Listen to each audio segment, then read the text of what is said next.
Fun fact about me, I almost never succumb to peer pressure. Like, as far as it lies with me, there is almost nothing like peer pressure. I do things when I want to do it, how I want to do it, where I want to do it. Hey fam, welcome to another chit chat vlog. Well, whatever you're seeing here, I was just trying to get B-rolls for creating. It's not like I was pressing anything on this laptop. So now that we've gotten that out of the way, let's continue our conversation. So I remember living with someone when I was in the university, and some would call it college. And I just lived with someone that was a bit attached to prices. Like when she hears, oh, this thing is 10,000 naira, she's like, wow, 10,000 naira. Or this is 20,000 naira, she'll be like, wow, 20,000 naira. Like she was so obsessed with figures. And yeah, when she goes out and sees that people buy stuff, own stuff, and maybe she asks them for prices and they tell her, sometimes those things are just as low as 3,000 naira. I'm talking about 5 years ago. She'll just be like, oh my goodness, this person bought this thing, this person bought this thing. And because I am the opposite of her, she always used to see me as somebody that was kind of proud, or somebody not wanting to admit that someone else owns something good. And at some point, she almost made me believe that myself, because I was not like, are you sure you're not being jealous or underappreciating what other persons own? But the long run, I realized that it was the spirit of contentment. It was the spirit of not being moved by peer pressure. It was the spirit of knowing that I might not have something at the moment. I might not have physical cash. I might not have physical shoe, physical hair, physical bag, but I have what it takes to get it. And that came from parenting. That came from my upbringing. So I am someone that almost never falls for peer pressure because of how I was brought up. How did this happen? My father was a master baker. He owned a bakery that majorly produced bread in large quantity. No, I'm not talking about like Instagram kind of baker. No, I'm talking about like a massive bakery that could process sometimes up to 50 bags of flour a day. So that's the kind of business my father did. And because that kind of business is more okay, the patronage is higher during festive periods like Christmas and Easter. It meant that in my home, Christmas and Easter was work period and not leisure. Holiday for us then, growing up, was more of, oh, a time that would have to come around and help out with whatever we could help out with at the time. So it was never really about leisure and playing around or joking around. Oh, there are times that, okay, it demanded that I would register for summer lessons, especially during the third term. After the third term, that's the long vac. So yeah, so those times would go for summer lesson, but for other times would always have to come around and help around with whatever we could help with. Because of this reason, I think we're not exactly familiar with the excitement that comes with Easter and Christmas, or any other festive period.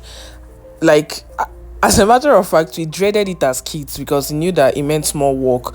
The only thing is that it meant more money, because that was like the peak of sales. Like you would sell and sell. Like that period, people even be begging you, please bring bread for me, right? So that meant more money. But as kids, we dreaded it because it also meant more work. It meant less playtime and every other thing.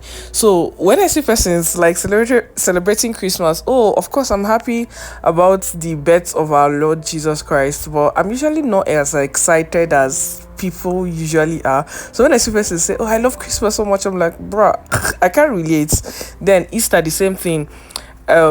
It's not bad to celebrate those things. I'm not saying, and I'm not also saying that it was good that we didn't get to like have that high expectation or that high hype around Christmas, Easter, or any other festive period. But but because of our reality, because of our upbringing, we just do not necessarily care about whatever happens that period. There are some persons that, oh, they have to travel to the village, which is not bad, but in my house it's just like, okay, it's Christmas. Is for us, Christmas period is more of, it's just 25th December. It's even recently that we started like, okay, trying to incorporate the habit of cooking rice, making chicken salad, all those stuff. Like, not like we weren't cooking rice then, but I really do not know how to explain this best, but lately now we try to celebrate it, but it's really not that deep for us. Like normally, people will go back now, people will travel, but we really do not care whether we travel or not. Like I can literally wake up on the 25th December and feel like taking tea or eating yam or eating bole, and I wouldn't really see it as anything. Unlike some persons that will be like, Jesus, if it's not rice, no, no, no, no, I can't do it. So I don't know if you get the difference. So that's upbringing kind of made us lose taste of the excitement or the festivity of Christmas.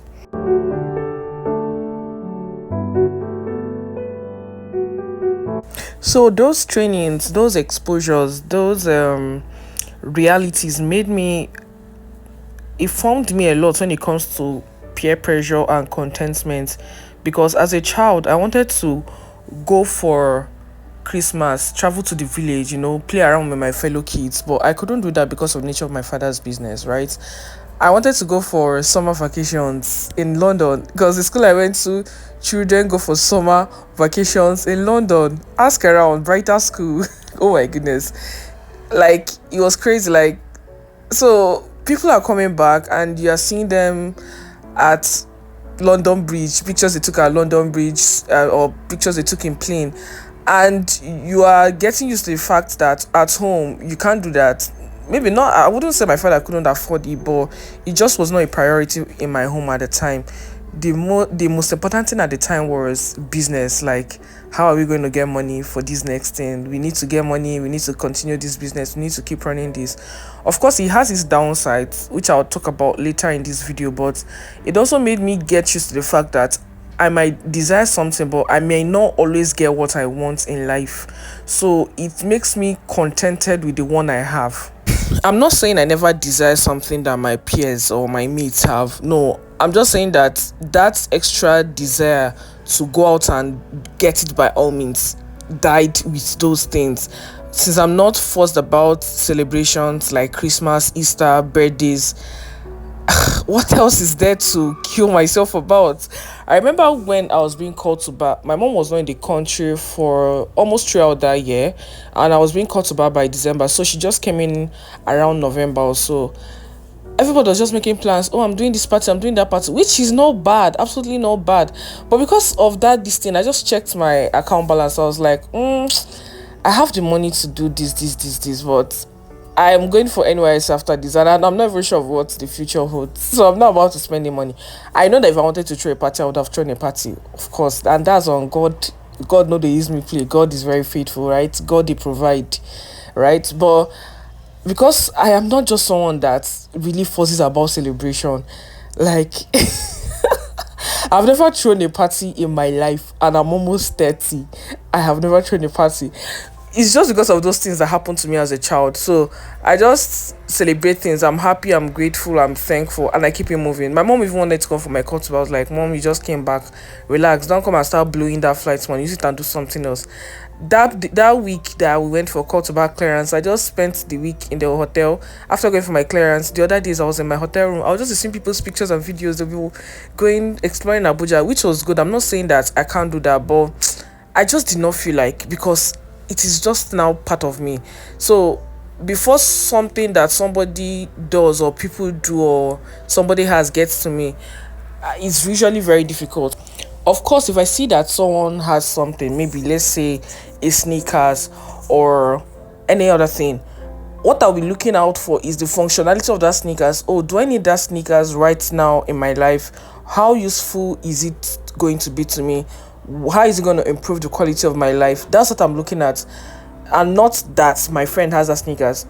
Do you get the balance? I can see something my friend owns and I will decide, oh, I think I need this. That's when I've considered all these variables that I just mentioned. I'll be like, okay, I think I need that. Then I'll go ahead to get it. But not that, oh, because I just saw somebody wearing it, I'm not going to wear it. Nah. I remember even, I think sometime in 2022, I just got to a point, because I'm someone that really loves hair extensions. Like, that's why one of my love languages, period. So I just felt like, oh, I saw people, Bone Street, Bone Street. There was just that hype around Bone Street. I think as a 2019 or so that it grew more intense. I wasn't exactly moved or interested. It's not like if somebody bought, I wouldn't take it, but it's not something I was exactly excited about spending my money on. But by 2022, I knew that, I was transiting to a certain phase of my life. I was going from being a student to being a lawyer.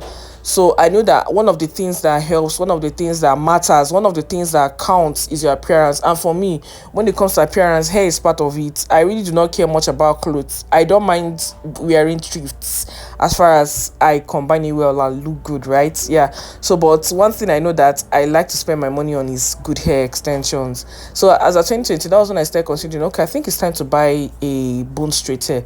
So somehow, so I think I was gifted a hair that year. So, and there was some other four setbacks. So I was like, okay, I'm moving into 2023.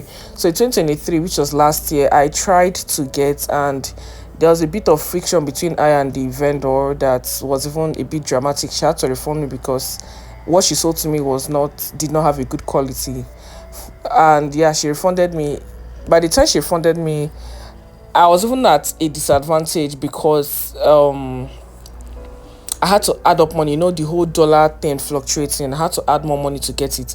Why I was able to cough out at least an extra 100,000 plus to get that was because I knew I needed it. It was not about, this my friend wears it or that my friend wears it. So that's the balance. I'm not saying you shouldn't desire things or you shouldn't desire things your mates are using or whatever is trending in the society. No, that's not the point I'm trying to make. The point I'm trying to make is beyond that desire. It's very normal to desire, but beyond that desire, do you look at your pocket? Can you afford it? Is it necessary? Right? How functional is it going to be for you? How is it going to improve the quality of your life? I think those are the factors that you need to consider before making those kind of purchases. And if you have that kind of mindset, you find out that it will be very hard, it will be very difficult before peer pressure gets to you. Another way parenting affected me with respect to peer pressure is the fact that I saw a lot of money growing up. Like I mentioned earlier, my father was a businessman. So then, like, especially during those festive periods, as at maybe 20 years ago, would see after sales, you'll be seeing money like 500k, 700k, like as small as we were. The little my dad would always tell us, this is not my money. Igbo men are so dramatic. Igbo parents, African parents, actually. He'll be like, this is not my money. So that you don't be thinking your father has money. This is not my money. I'm not sure that was good, but he just wanted to give us the impression, don't be carried away by the money you're seeing. Just work hard, face your books. I'll just pay your school fees. That was just the vibe he used to give us then. And also, even as a teenager, as at 12, 13, there are times he would give me checks like as huge as 500k, a million naira. Then he would tell me go and cash it. Like I'll go to back, cash the check and bring it back to him, maybe if it's not chanced or my mom is not chanced. Like I always used to go on that kind of errands, so that kind of made me get used to hearing big figures. I know that right now those are not exactly big figures like that, but it's kind of exposed me to big figures. So when I hear that, something is 10 million, I'm like, wow, okay, wow. I don't have it right now, but I think it's something that if I keep working, I can attain. So if I hear that my mate is driving a car of 20 million, I'm like, wow, good for them. Oh my goodness. Oh, if I work harder, I can actually get this. So do you get the kind of mindset I have now? And do you see how I used to have a friction with the person I used to live with? Because for her, she did not just understand why I was not usually so hyped about somebody owning a certain amount of money or owning something worth a certain amount, whereas I did not really have it in my account at the time. So it was just a question of parenting, was the things that I was exposed to. This has also affected me with respect to my morality and spirituality. I'm not always in a hurry to run after material things just to get that instant gratification. Whenever I see people that have things that I don't have, I always give myself that pep talk of, Kate, you may not have it today, but you can have it tomorrow. So it has really helped me to fight greed, to fight covetousness, to fight peer pressure. I'm not saying I have it all together. Of course, I mentioned I was going to talk about the downsides. And one of the downsides of that, of the exposures or the realities I had to face as a child is that sometimes I have something and I still feel like it's not my own because daddy always used to tell us that the money is not his, is not ours, right? So I kind of have that syndrome sometimes, especially when it comes to my work with God. You know how God tells you this is yours and you're still doubting, is it really mine? Is it really mine? So I think that has kind of affected me, and over time I am working on it. I'm not even going to blame my parents, but it's just something that happened and it happened. So I'm working on it. And also I would say that it kind of makes me look like I'm not a grateful person, because sometimes when I'm supposed to be celebrating something like jumping, yippee, I'm just like, okay, fine. Thank you, Jesus, and I'll keep it moving, right? So it kind of has its downsides, I'm not even gonna lie. But I'm just saying that overall, I appreciate that I had those experiences, because on the grand scheme of things, more like it has caused more good than harm. So if you're someone that struggles with peer pressure, I'll just leave you with two hacks. Detach importance to material things, and also believe in the Igbo adage that says "Nke no Niroka," that's the one that lies ahead is greater. At the end of the day, you serve no small. So thank you for watching. Bye.